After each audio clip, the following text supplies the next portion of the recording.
प्यास जगी और हमने प्रयास किया तो प्यास बुझेगी। मीराबाई, चैतन्य, तुकाराम, भगवान को पाने की प्यास जगी तो नाचे, मस्ती में नाचे तो पाया विश्राम। मीरा नाची है पग घुंघरू बांध, मीरा नाची है पग घुंघरू बांध, मीरा नाची रे पग घुंघरू नाची रे पग घुंघरू बांध, मीरा नाची रे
अमृतत्व की ओर ले जाने वाला कथामृत।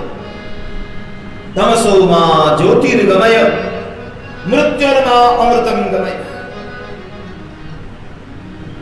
राम कथा अनेक है, उन कथाओं में अंतर्विरोध है, लेकिन जब तक वाल्मीकि के राम कथा का आधार लिया नहीं जाता तब तक यह अंतर्विरोध समाप्त हो सकता नहीं, यह संभ्रम नष्ट नहीं हो सकता।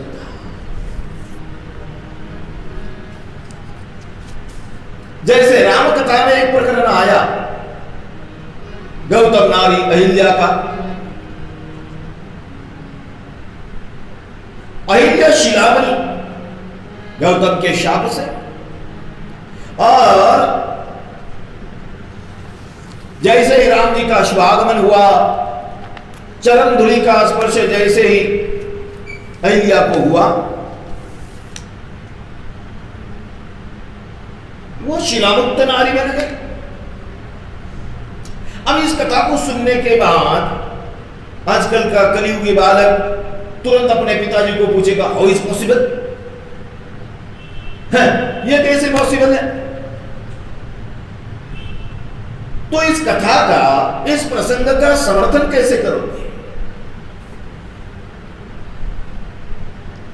इसलिए वाल्मीकि रामायण की ओर बढ़ना पड़ेगा। वाल्मीकि रामायण में इस प्रसंग को समझना पड़ेगा। वाल्मीकि रामायण में ऐसा वर्णन नहीं है। वाल्मीकि रामायण में चमत्कारों को कोई स्थान नहीं। जैसे सेतुबंध प्रकरण हमने अभी अभी पढ़ा, राम लिखे और पत्थर तैर गए। बालक पूछेगा हाउ? इसलिए महर्षि वाल्मीकि ने लिखा है स्पष्ट, हस्तिमात्रान महाकाया पाषाणाश्च महाबला पर्वतांश समुत्पाट्य यंत्रै परिवहन्ति च। वाल्मीकि की भूमिका को समझना पड़ेगा। इसलिए वाल्मीकि की राम कथा को कोई चैलेंज नहीं कर सकता। प्रश्न यहां उपस्थित नहीं होते, क्योंकि वाल्मीकि की भूमिका चमत्कारों की नहीं, आक्षेप की नहीं। कोई संशय नहीं ले सकता।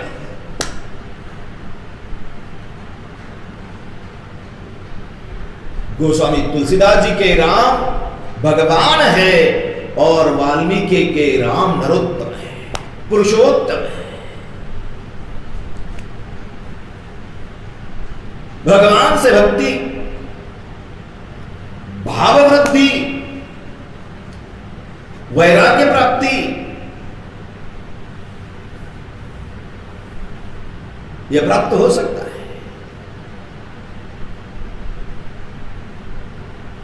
संतों के द्वारा जो जो भी वर्णित है वो सब ग्राह्य है, सब मान्य है। लेकिन जब कोई आक्षेप लिया जाता है ना, तब वाल्मीकि की राम कथा की ओर हमें बढ़ना पड़ता है।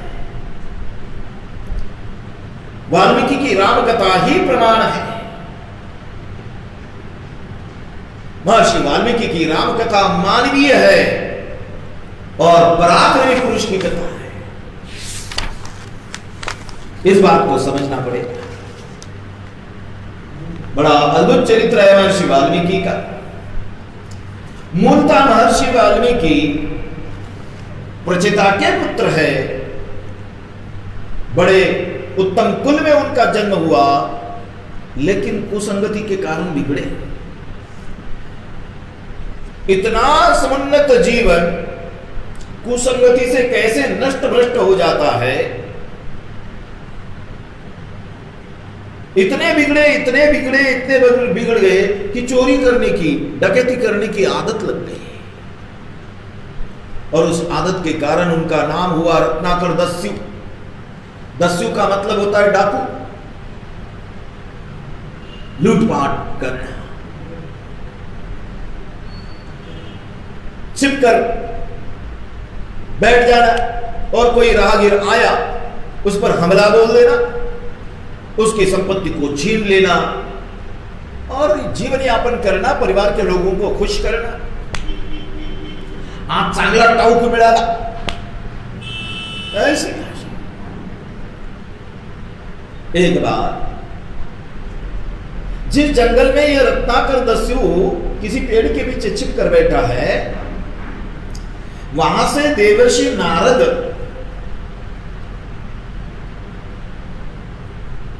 प्रव्रजंत करते हुए निकले।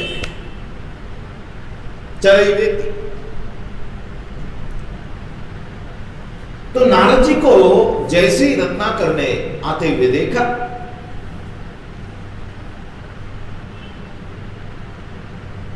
एकदम से कूदी लगाए देवर्षि के सामने। अब देवर्षि नारद ने उस रत्नाकर की ओर देखा तो बड़ा खूंखार था। देवर्षि नारद के सामने केवल दो पर्याय है, एक तो प्रतिकार करना, नहीं तो पलायन करना।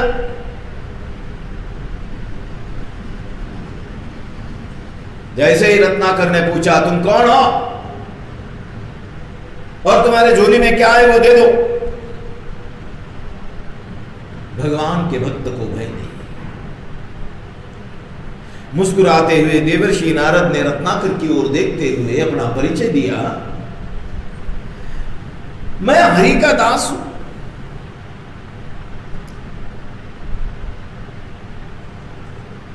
यह वीणा की झंकार करते हुए समूचे संसार में भगवान के भक्ति का प्रचार करते हुए घूमता। इसके अलावा मेरे पास कुछ भी नहीं है। यह वीणा है भाई, और ये झोली है, इसमें कुछ है नहीं। जैसे ही रत्नाकर ने झोली में क्या छिपा कर रखा है, यह देखने के लिए झोली का स्पर्श किया, देवर्षि नारद का हाथ पकड़ लिया। उसी समय देवर्षि नारद का स्पर्श होते ही रत्नाकर का समूचा पाप जल गया। गंगा पापम शनितापम, गंगा पापम शशि तापम दैन्यकल्पस्तरुस्तथा पापम तापं च दैन्यं च घ्नन्ति संतो महायशः। पाप नाश करने के लिए गंगा जी में गोता लगाया।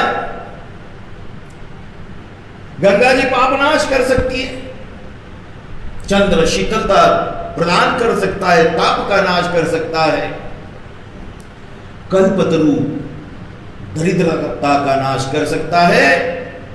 पर केवल एकाद संत अपने जीवन में आ जाए, संत के स्पर्श मात्र से पाप ताप दैन्य समूचा नष्ट हो जाता है। इसलिए ध्यान में रखना, आजकल जो संसार में चला है ना, एकता एकता एकता, सबके शरीर एक जैसे नहीं होते। समानता समानता समानता, अरे कैसी समानता? एक व्यक्ति जो सुबह से लेकर रात्रि तक व्यसनों में लिप्त है, दिन रात शराब पीता है। एक व्यक्ति वो है जो केवल व्यसन करता है, एडिक्ट है। और एक व्यक्ति वो है जो प्रातः काल से लेकर रात्रि तक केवल राम नाम का जप करता है, स्मरण करता है। क्या इन दो व्यक्ति में समानता हो सकती है? आजकल के लोगों में यह फैशन बड़ी है, सब समान। अरे सब समान नहीं, सबके शरीर एक जैसे नहीं, सबके शरीरों से आने वाली गंध भी एक जैसी नहीं।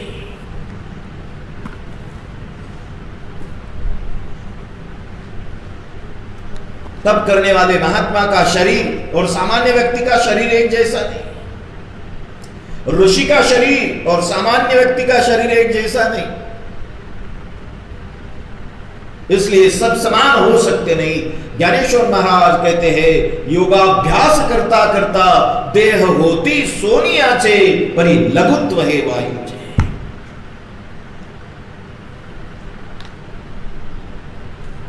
इसलिए आप ध्यान दीजिएगा, कभी अपने ही करीब समीप रहने वाले दो व्यक्तियों को देखिए, एक व्यसन करने वाला है और एक राम जी का जप करने वाला है। दोनों के चेहरों की आभा अलग अलग है। व्यसनों में लिप्त व्यक्ति का चेहरा देखिए और राम नाम का जप करने वाला व्यक्ति तेजस्वी होता है। इसलिए महाराष्ट्र के संत तुकाराम महाराज कहते हैं, ब्रह्मीभूत काया होत से कीर्तनी। जैसे जैसे जैसे जैसे हम राम जी का या भगवत नाम का जप करेंगे ना, वैसे वैसे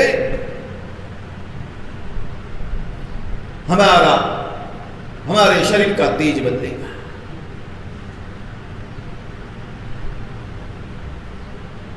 नाम का यह महत्व है। सदा सर्वदा नाम गाते रहना चाहिए।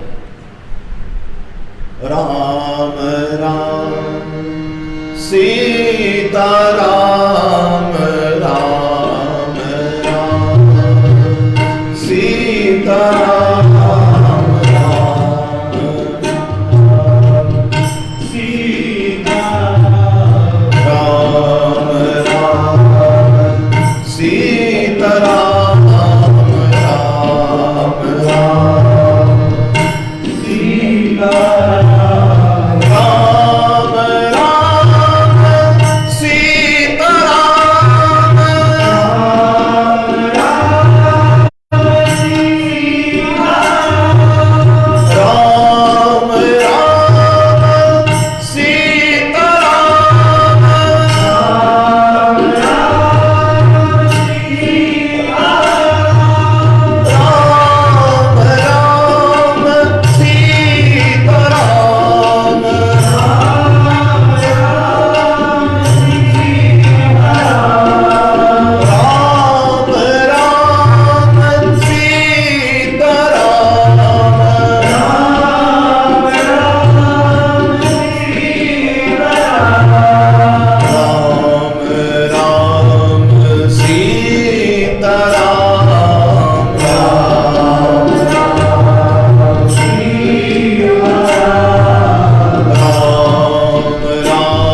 हो तसे कीर्तनी।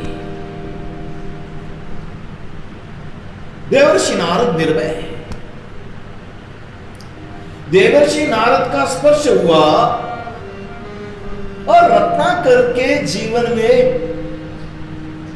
परिवर्तन हुआ। रत्नाकर देवर्षि नारद की ओर देखते हुए आश्चर्यचकित होते हुए पूछता है, यहां से जाने वाला 1000 बार सोचता है इस रास्ते से जाऊं या न जाऊं, क्योंकि जैसे ही कोई इस रास्ते से निकलता है, कोई मिल गया तो लोग उसे कहते हैं भाई ये रास्ते से मत जाओ। क्यों? बोले इधर रत्नाकर दस्यु है, ये एरिया, ये रत्नाकर डाकू का एरिया है। लोग घबराते हैं। और तुम इतने निर्भय कैसे हो सकते हो? तुम इतने शांत कैसे हो? मुस्कुराते हुए देवर्षि नारद ने कहा, अरे जहां भगवान वहां भय कैसा? हम तो भगवान के दास है। जहां भगवान वहां भय नहीं। हम तो सदा सत्कर्म करते हैं भाई। और जो सत्कर्म करता है ना, उसे भय किस बात का? रत्नाकर ने पूछा कि ये सत्कर्म क्या होता है और दुष्कर्म क्या होता है? देवर्षि नारद ने बड़ा विलक्षण जवाब दिया।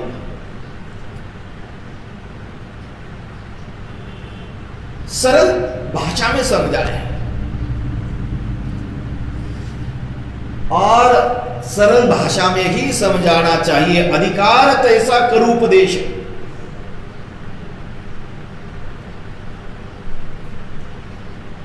सरल सरल सरल सरल कथा है। श्रीमद् भागवत कथा, कथा इस शब्द को जरा ध्यान में लीजिए। श्री राम कथा। अब कभी कभी क्या होता है, बड़े बड़े विद्वान अपने विद्वत्ता के बदले लोगों को चकित करते हैं। क्या बढ़िया बोलते हैं महाराज। अरे बढ़िया बोले तो सही, लेकिन समझ में कितना आया? कथा तो उसे कृतार्थ करेगी जिसके कथा समझ में आए।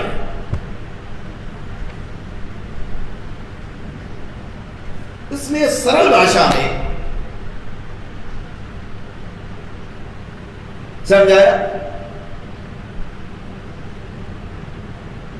देवर्षि नारद ने कहा, भाई सुनो, सत्कर्म उसे कहते हैं संकट में पड़े हुए व्यक्ति की सेवा करना सत्कर्म है। कोई संकट में है, उसकी सेवा करना ही सत्कर्म है। और आज के इस कोरोना महामारी के वातावरण में संकट में पड़े लोगों की सहायता करना यह सबसे बड़ा सत्कर्म है। आजकल लोग बड़े बड़े फ्लेक्स बोर्ड लगाते हैं जन्मदिन के, और उसमें हजारों रुपए फूंक देते हैं। और पता नहीं ऐसे संकट के, महामारी के, दुख के समय में ये बड़े बड़े फ्लेक्स बोर्ड वाले कहां गायब हो जाते पता नहीं। जन्मदिन के उपलक्ष्य में हजारों रुपए के बोर्ड और हजारों रुपए बर्बाद। और इस समय में वो न करते हुए, इस समय में जिसको दवाई की आवश्यकता है, आजकल कोरोना में एक इंजेक्शन मिल नहीं रहा लोगों को। अब क्यों नहीं मिल रहा है ये बात अलग है, लेकिन इस समय में कोई ऐसे भी आगे आ जाए कि वो अपनी ओर से जन्म तिथि या और विवाह तिथि या पूर्वजों के स्मृति उपलक्ष्य में 50 रेमडेसिविर के इंजेक्शंस किसी संस्था को भेंट कर दें कि भाई लीजिए, ये किसी पेशेंट के काम आएंगे। क्योंकि जब हम टीवी चैनल्स खोलते हैं, न्यूज सुनते हैं, तो कितने कितने रिश्तेदार अपने पारिवारिक सदस्यों के लिए कतार में रोते हुए खड़े दिखाई देते हैं। संकट में पड़े हुए व्यक्ति की सेवा ही सत्कर्म है। और ऐसे संकट के घड़ी में कोई मेडिकल स्टोर वाला 900 रुपए का इंजेक्शन 9000 में बेचेगा, वो ही दुष्कर्म है, वही दुष्कर्म है, परपीड़ा।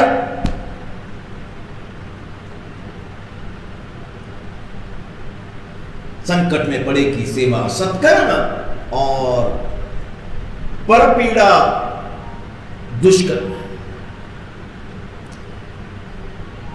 रत्नाकर सोच में डूबा।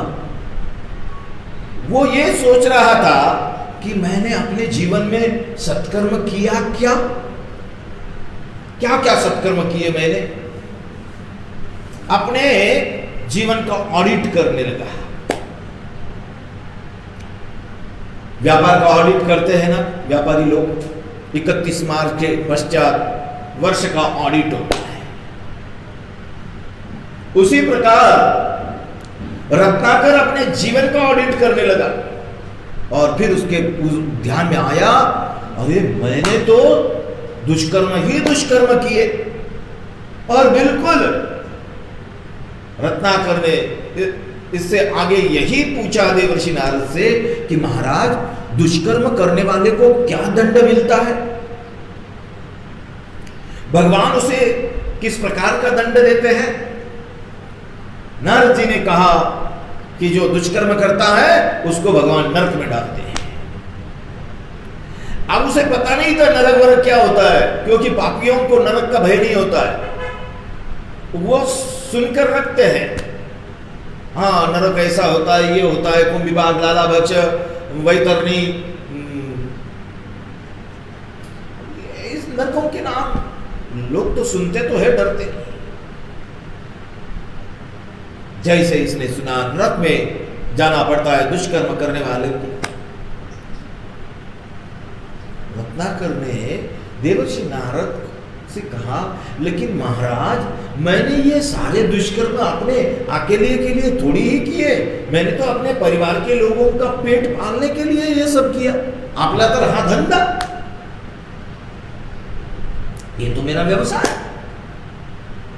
मैंने अपने परिवार के लोगों के लिए यह पाप किया। बोले अच्छा। देवर्षि नारद ने पूछा, अच्छा समझो, तुम किसी को तुमने लूट लिया और छीनी हुई संपत्ति लेकर तुम जब घर जाते हो तो घर वाले क्या करते हैं? रत्नाकर ने कहा, हाँ मैं जब धन लेकर जाता हूं तो मेरे परिवार के सदस्य धन का बंटवारा करते हैं, धन का बंटवारा।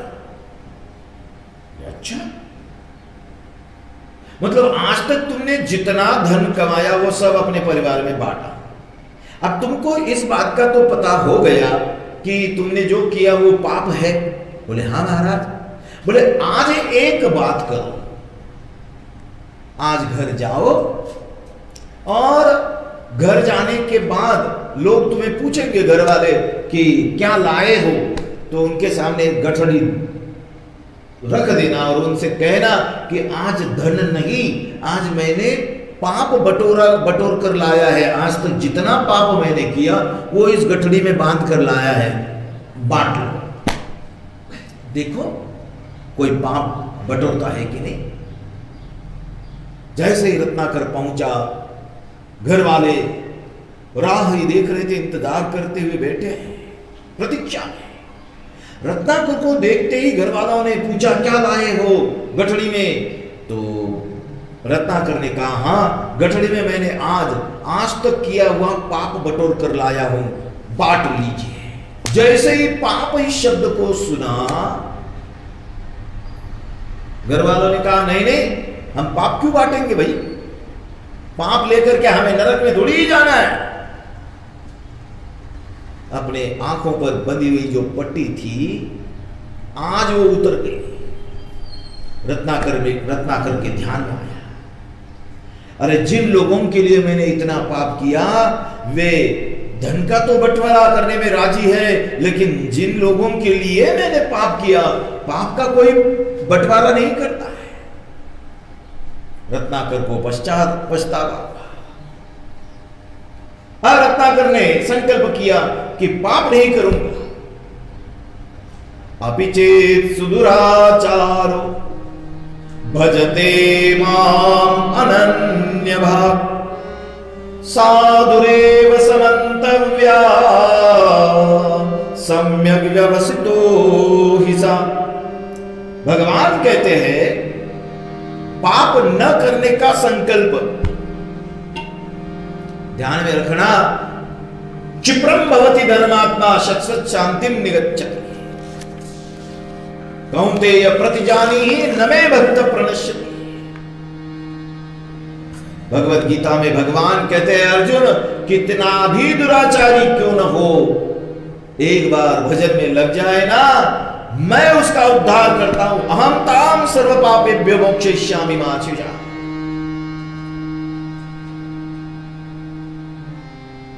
केवल पश्चाताप।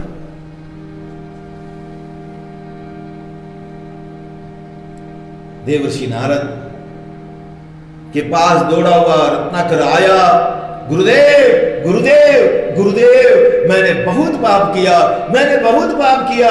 और रत्नाकर ने तो देवर्षि के चरण पकड़ लिए, पग पकड़ लिए। गुरुदेव मेरा उद्धार करो, मेरा उद्धार करो। देवर्षि नारद कहते हैं रत्नाकर अरे प्रभु बहुत दयालु है, जीव कितना भी पातक करे प्रभु से क्षमा करते हैं, उसके समुचे पातकों का विनाश करते हैं। पर केवल जीव को एक करना होता है, मामेकम शरणम व्रज। भगवान कहते हैं कि जीव चाहे कितना भी पाप कर ले वो केवल मेरे शरण में आ जाए, पश्चाताप कर ले।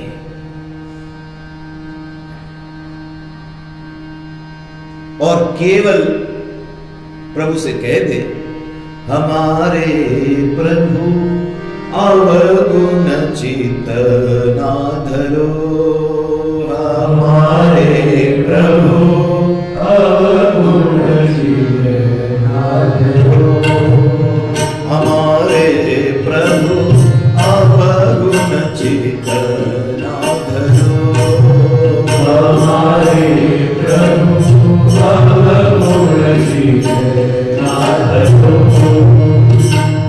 समदर्शी है नाम तिहारो, समदर्शी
अवगुण चित्तनाथ,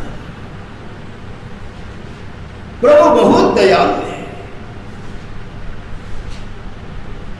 भगवान कहते हैं मामेकं शरणं व्रज अहम त्वां सर्व पापेभ्यो मोक्षयिष्यामि मा शुचा। भगवान कहते हैं डरो नहीं, केवल मेरी शरण में आओ, मैं तुम्हें इस संसार सागर से बाहर करूं।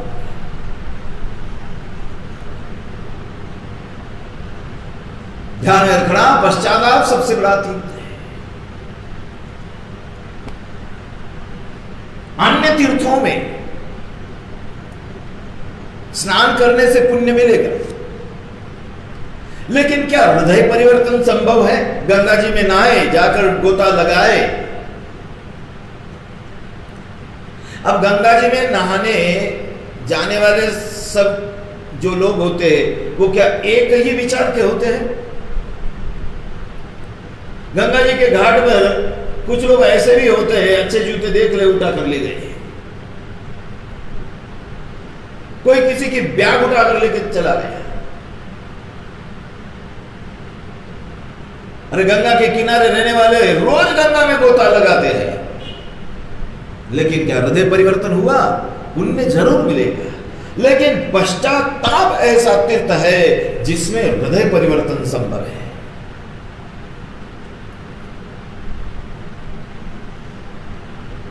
मन परिवर्तन की शक्ति पश्चाताप में है। बस केवल एक बार अंतःकरण सुलग जाए, अंतःकरण में भूल का दाह निर्माण हो जाए और भगवान की शरण ले ली जाए, फिर क्या? रत्नाकर का बिल्कुल ऐसे ही हुआ, बिल्कुल ऐसे। रत्नाकर को अपने जीवन में पहली बार भूल समझ में आई। अरे अपनी भूल समझ में आना ही बड़ा मुश्किल होता है, क्योंकि लोग अच्छे वकील भी बनते हैं और अच्छे न्यायाधीश भी बनते हैं।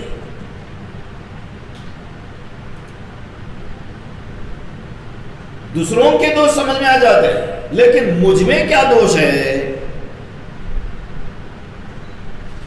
इसका कभी विचार किया? असंभव।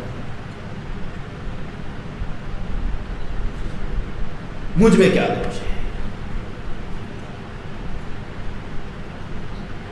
एक बार किसी महात्मा को एक महिला ने आकर कहा, महाराज मुझे गुस्सा बहुत आता है, मैं क्या करूं? महात्मा ने कहा, बस ये समझ में आ गया तुम्हारा कल्याण है।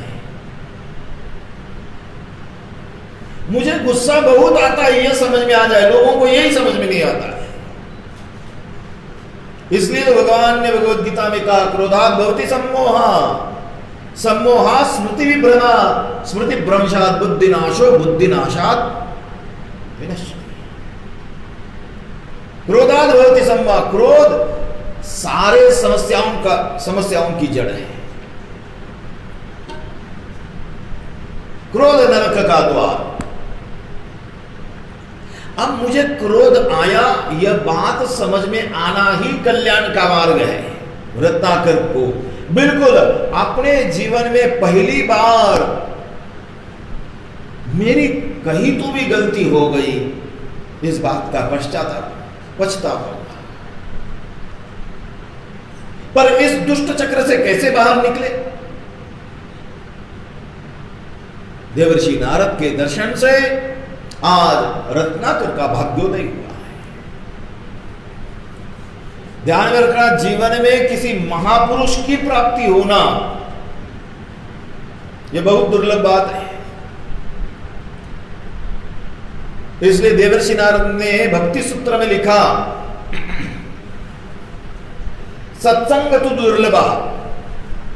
पहले तो सत्संग जीवन में होता नहीं, और कोई संत मिला तो समझ में आता नहीं, क्योंकि आजकल संत की व्याख्या और उनकी ओर देखने का दृष्टिकोण आज के व्यक्तियों को, संत का मतलब जिसके पास बॉडी, जिसके पास दाढ़ी और जिसके पास गाड़ी।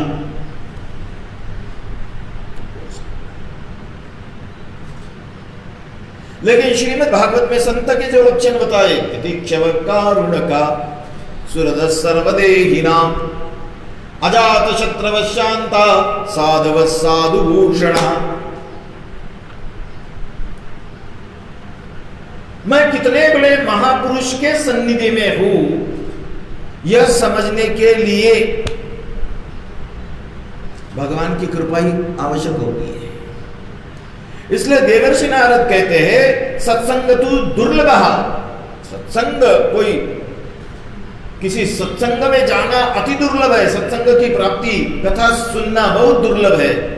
कथा में जाकर बैठ गए, उस संत को समझना उससे भी दुर्गम है। लेकिन जो सत्संग में गया, जिसने संत को समझ लिया, फिर उसका परिणाम देवर्षि नारद कहते हैं अमोघश्च। इसका फिर ऐसा परिणाम होता है,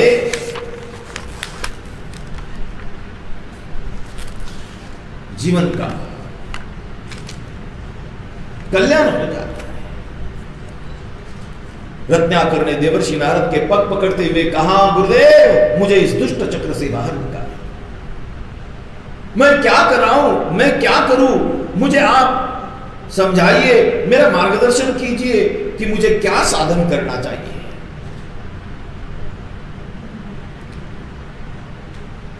देवर्षि नारद रत्नाकर से कहते हैं, तुम एक काम करो, राम नाम का जप करो।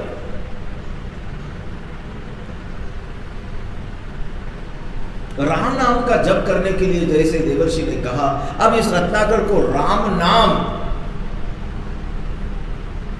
बोलना नहीं आता, वो बोल नहीं सकता। फिर देवर्षि नारद एक युक्ति करते हैं। देवर्षि नारद ने कहा, एक काम करो, राम नाम नहीं बोल सकते, फिर मरा बोलो। और उसे तो झटके से मरा बोलना आ गया। थोड़ा इस बात को समझना चाहिए।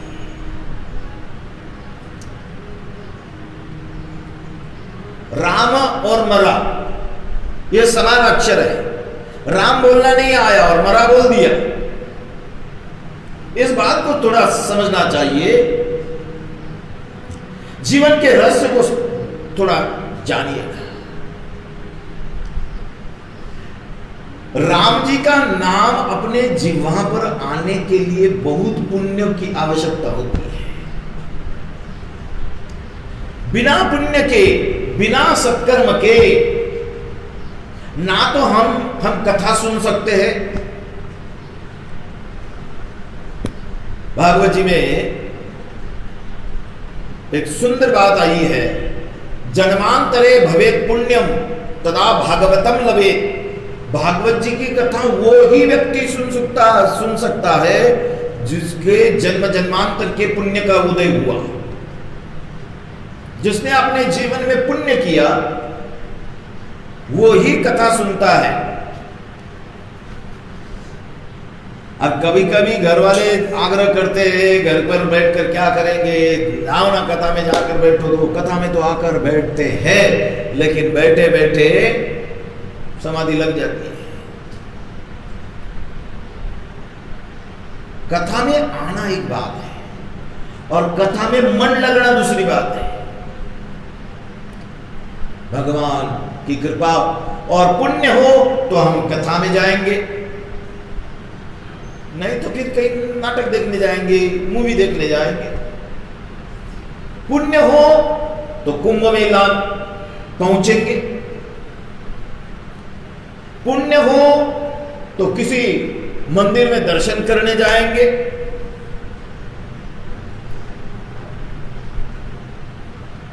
अरे भगवान में भी प्रेम जगे, भगवान की मूर्ति, भगवान की प्रतिमा, भगवान का रूप अच्छा लगने लगे, इसके लिए भी पुण्य आवश्यक है। इसलिए महाराष्ट्र के संत कहते हैं, बहुता सुकृतांची जोड़ी म्हणून विठ्ठल आवडी। बहुता सुकृतांची जोड़ी। जीवन में बहुत पुण्यों की आवश्यकता है, लेकिन जीवन में घटित ढेर सारे पुण्यों के कारण हमारा मुख ही बंद हो जाता है।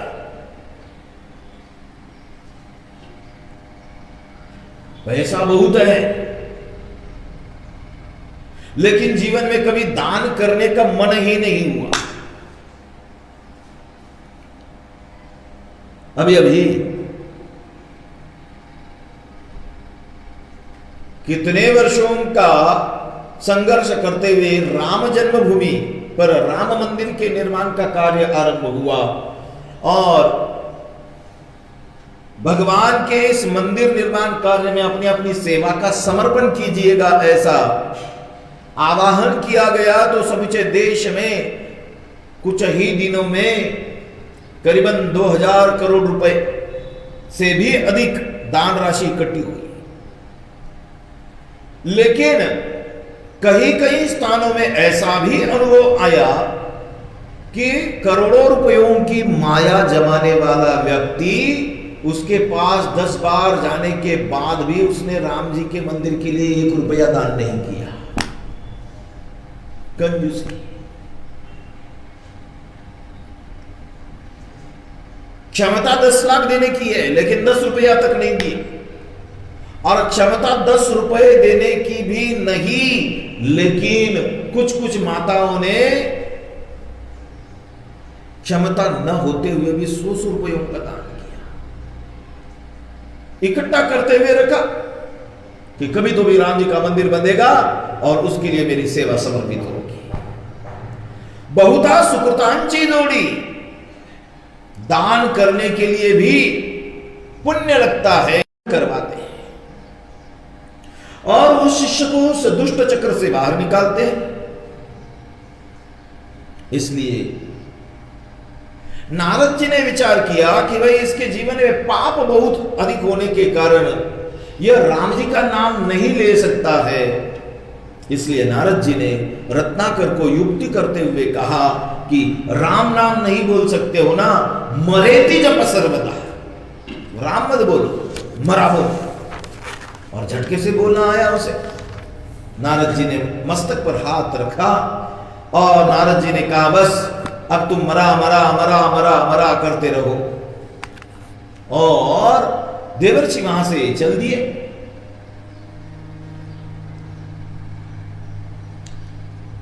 एक बात ध्यान में रखना, जीवन का एक नियम है, क्रिया जैसी प्रतिक्रिया वैसी। कोई व्यक्ति अपने जीवन में पाप ही पाप, व्यसन ही व्यसन करता रहा और उसके जीवन में जब परिवर्तन आया तो इतना पुण्य करता है, इतना पुण्य, इतना पुण्य, इतना पुण्य करने लगता है। पाप करने वाला व्यक्ति जब पश्चाताप करता है और सन्मार्ग पर जब चलने लगता तो पुण्य भी बहुत करता। रत्नाकर का बिल्कुल यही हुआ। रत्नाकर जब साधना करने में जो व्यस्त हुआ, मग्न हुआ, राम राम राम राम राम राम राम राम राम राम करते राम राम राम राम राम राम अविरत जब करने लगा, परिणाम क्या हुआ? जिस स्थान पर वो बैठा है वो सारा वातावरण राममय हो गया। इतना जब उसने किया कि वहां के रेती के कण कण में राम नाम की धुन सुनाई देने लगी। भूल गया और राम नाम के जप में देह की भी सुधि नहीं रही और धीरे धीरे धीरे धीरे उसके शरीर पर बांबी बन गई। और बांबी को संस्कृत में कहते हैं वल्मिक। वल्मीक माने बांबी, वारुड़। अब कुछ वर्षों के पश्चात देवर्षि नारद का उसी रास्ते से जैसे ही आना हुआ, देवर्षि नारद उस जगह पर आने के बाद, स्थान को आने के बाद पहचान गए और उन्होंने विचार किया कि यहां पर मैं एक बार आया था और यहां पर मैंने वो डाकू को मैंने राम नाम का जप करने लगाया।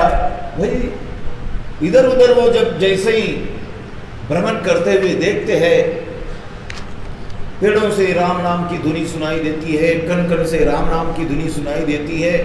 वे राम नाम की धुनी को सुनकर ध्यान गया, एक बांबी बन चुकी है वल्मीक, उसमें से राम नाम की धुनी जैसे ही सुनाई देने लगी, देवर्षि नारद ने उस वल्मीक को जैसे हटाया, मिट्टी को हटाया,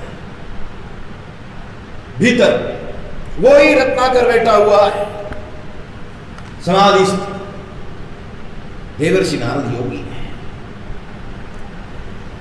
अब भगवान का जप साधन करते करते प्राण ब्रह्मरंध्र में आप पहुंचे। देवर्षि नारद जानते हैं कि इसको कैसे जगाया जा सकता है। देवर्षि नारद ने रत्नाकर को जगाया। जैसे ही रत्नाकर ने आंखें खोली, देखता है तो क्या, साक्षात सदगुरु का दर्शन। भाव विभोर हुआ, आंखें ओझल हुई। रत्नाकर ने अपने सदगुरु को प्रणाम किया। एक पापी जप के लिए बैठा और एक दिव्य ऋषि उठा। देवर्षि नारद ने रत्नाकर को अपने समान बना दिया, महर्षि बना दिया। सदगुरु वो जो अपने शिष्य को अपने समान बना दे, सदगुरु करे आप समान।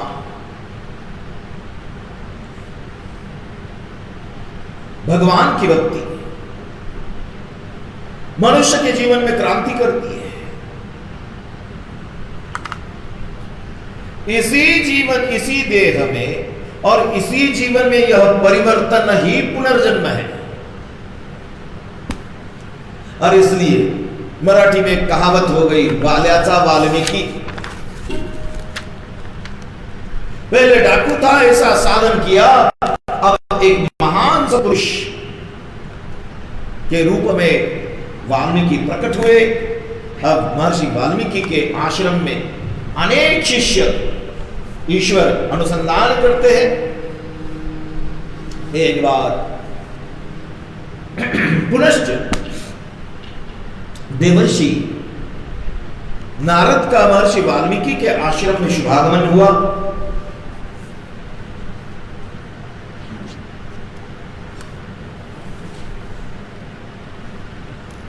अब इन्हीं वाल्मीकि जी के आश्रम में जब भगवान श्री राम जी को कैकेयी माता ने वनवास दिया, तब राम, सीता और लक्ष्मण वाल्मीकि के आश्रम में 2 दिन के लिए निवास के लिए थे। 2 दिन यहां रुके। आज जब नारद जी वाल्मीकि के आश्रम में आए, तब अयोध्या में राम राज्य की स्थापना हो चुकी है। किसी कारणवश राम जी ने सीता जी का परित्याग किया और सीता जी वाल्मीकि के आश्रम में 2 बालकों को जन्म देती है। एक का नाम है कुश और एक का नाम है लव। अनेकों दिनों से वाल्मीकि के मन में एक प्रश्न था कि राम जी ने ऐसा क्यों किया। राम जी राइट और रॉन्ग, सीता का त्याग राम जी कर सकते नहीं, लेकिन किया है, ऐसा क्यों किया।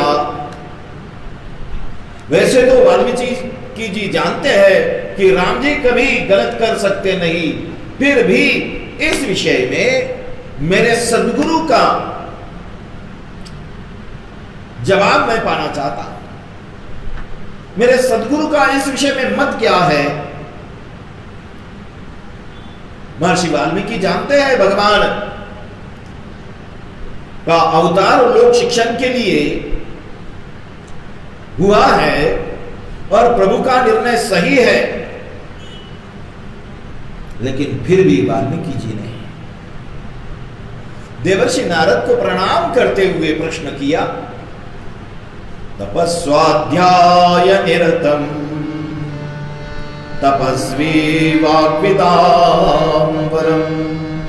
तपस्वाध्याय निरतम तपस्वी वाग्विदाम्बरम, नारदम परिपप्रच्छ वाल्मीकिर्मुनिपुंगवम्।